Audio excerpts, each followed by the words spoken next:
Assalamualaikum warahmatullahi wabarakatuh. Kita lanjutkan dengan pembahasan yang keempat, yaitu induktor. Induktor, atau kita bisa bilang kumparan.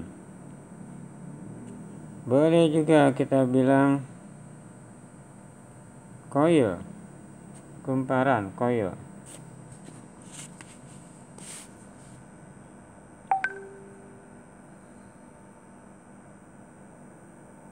Simbolnya nih, simbol induktor. Nih, simbol induktor. Simbol induktor. Kita hubungkan dengan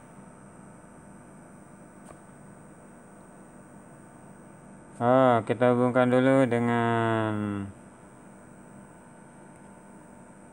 tegangan searah, ya. Induktor kita hubungkan dengan tegangan DC. Induktor kita sebut saja L.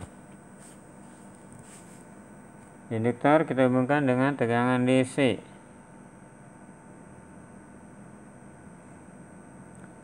Maka berlaku nih, V sama dengan I kali R. I kali R. Jadi di induktor ini ada hambatannya. Kita sebut saja RL, hambatan L. Hambatan L.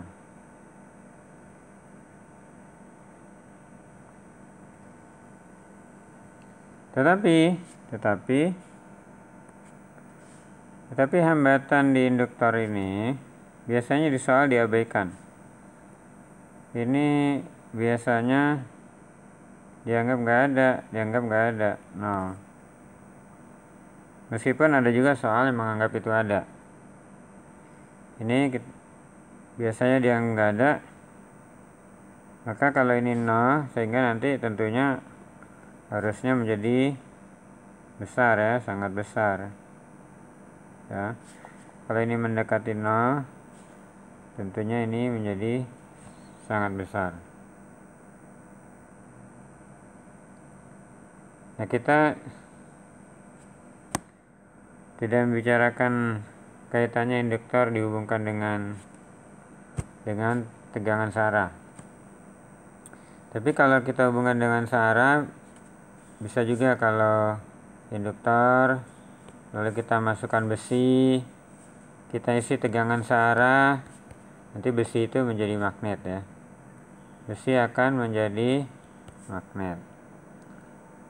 Nah, yang kita ingin bicarakan adalah ketika konduktor ini kita hubungkan dengan arus bolak-balik. Induktor ini kita hubungkan dengan tegangan bolak-balik. Kita tahu tegangan bolak-balik adalah V sama dengan V maksimum sin omega T. V sama dengan V maksimum sin omega T. Nah, coba kita ingat kembali pelajaran yang lalu. Kalau induktor ini, kumparan,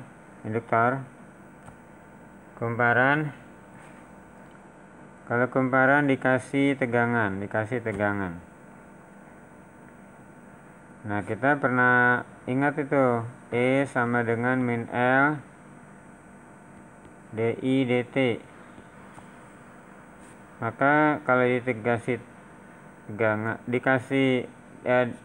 ada perubahan arus, ya. Kalau di sini ada perubahan arus karena kita kasih tegangan tadi, ya. Terjadilah perubahan arus, maka timbul GGL induksi. Ini timbul GGL induksi. Jadi di sini ini dikasih tegangan. Tapi kita ingat ini ada hukum Lenz, ya, hukum Lenz. Kita ingat yang lalu ini ada hukum Lenz. bahwa pada kumparan ini akan timbul arah arus induksi sedemikian rupa sehingga menentang penyebabnya.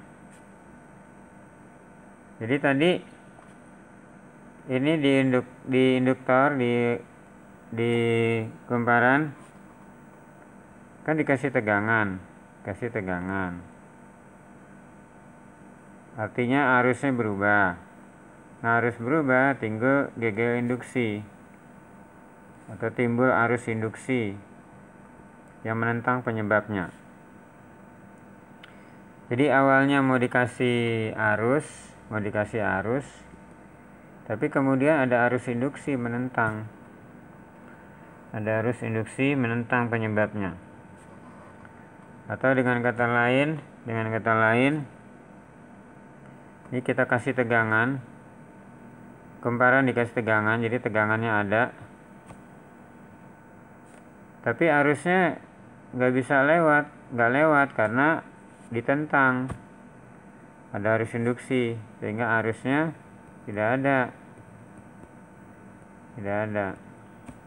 Jadi awalnya dikasih tegangan, tapi arusnya nggak ada. Nah, ini kita sebut peristiwa ini dengan arus terlambat.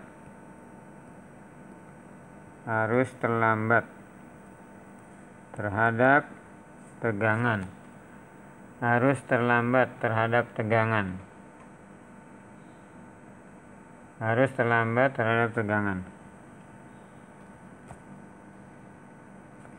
Kita tulis lagi. Jadi ada gegel induksi. Ini gegel induksi yang muncul. Gegel induksi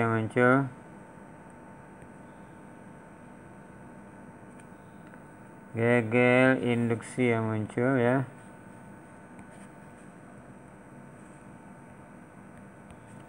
Karena adanya ini ya, perubahan arus. Karena ada perubahan arus timbul gegel induksi. Nah, kita tahu bahwa ini ya,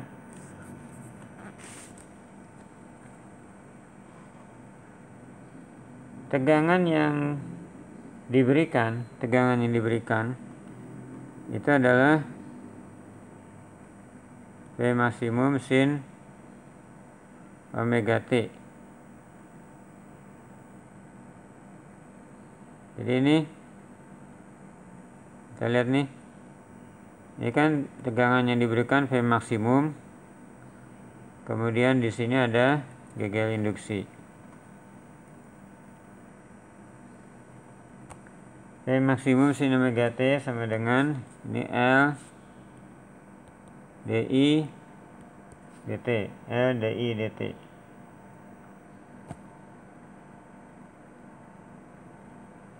V maksimum.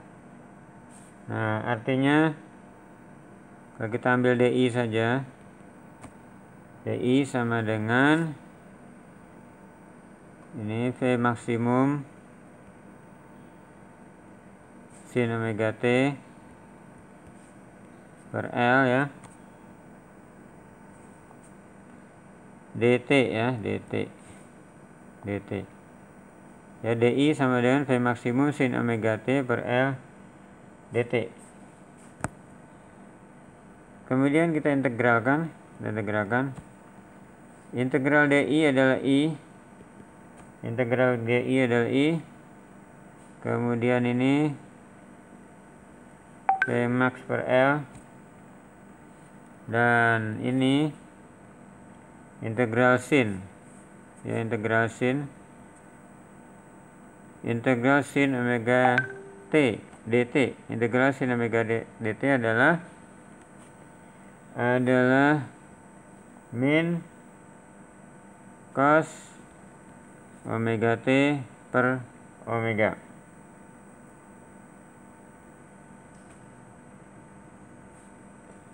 I sama dengan V V maksimum per omega L per omega L. Nah, ini min cos omega T secara matematik itu adalah sama saja dengan sin omega T min 90 derajat. I sama dengan ini bisa kita tulis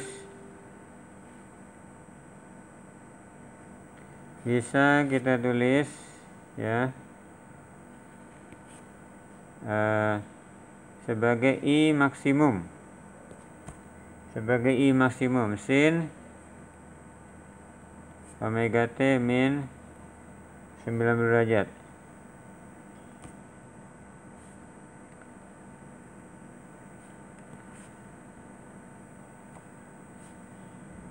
Kita bisa tulis I maksimum sama dengan V maksimum per omega L sama dengan V maksimum, kan I V dibagi R kan, dibagi hambatan kan. I adalah V dibagi R, tapi di sini bukan R namanya, tapi namanya XL. XL itu reaktansi induktif. XL sama dengan omega L. XL itu reaktansi induktif. Reaktansi induktif satuannya ohm. L itu induktansi, satuannya Henry. Di pelajaran sebelumnya, di pelajaran induksi elektromagnetik, omega ini adalah frekuensi sudut,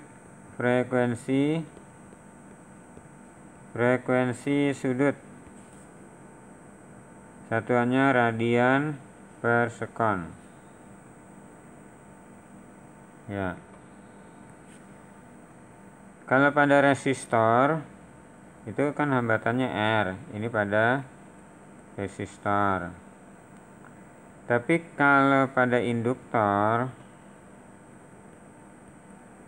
ini XL, hambatannya itu XL. Nah, XL itu hanya ada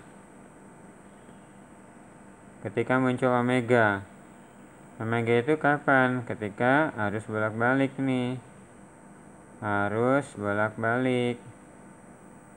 Kalau arus arah nggak ada. Ini XL ini nggak ada di arus arah. Nah, kalau arus arah tetap berlaku R ya.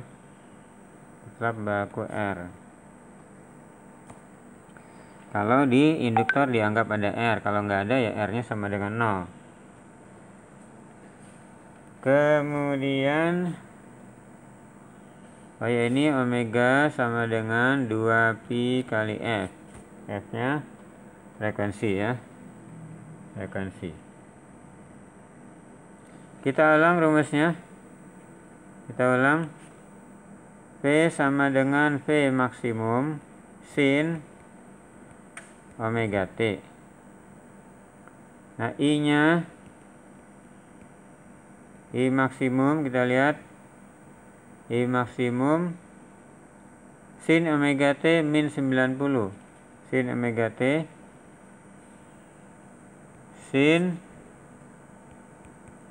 T min 90 derajat.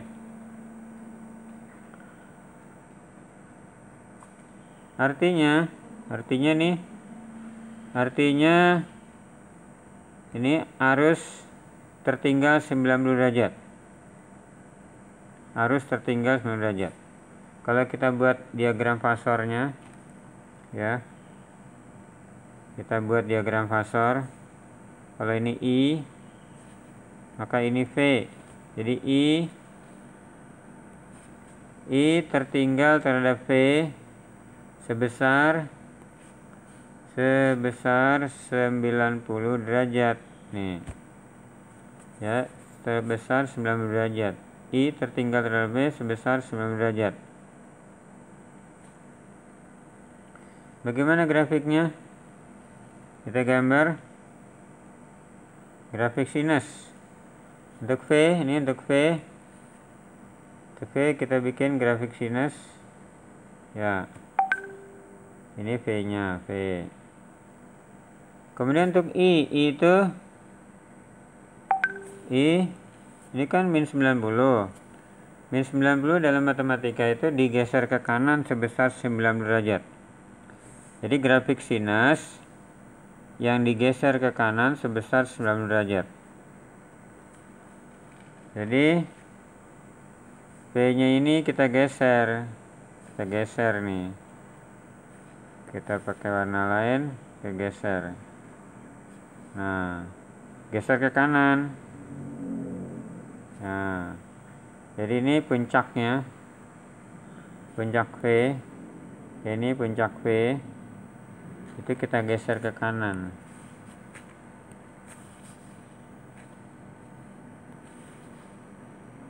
Ini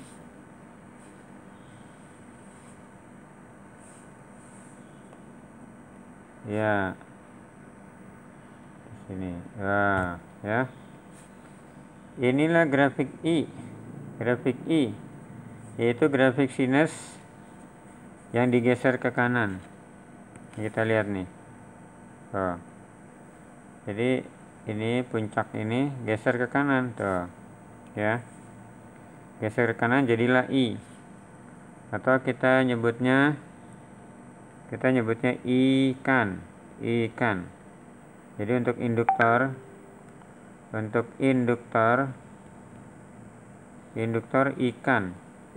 ikan. Artinya grafik I di sebelah kanan. Grafik I di sebelah kanan. Demikianlah penyajian tentang induktor. Semoga berguna. Assalamualaikum warahmatullahi wabarakatuh.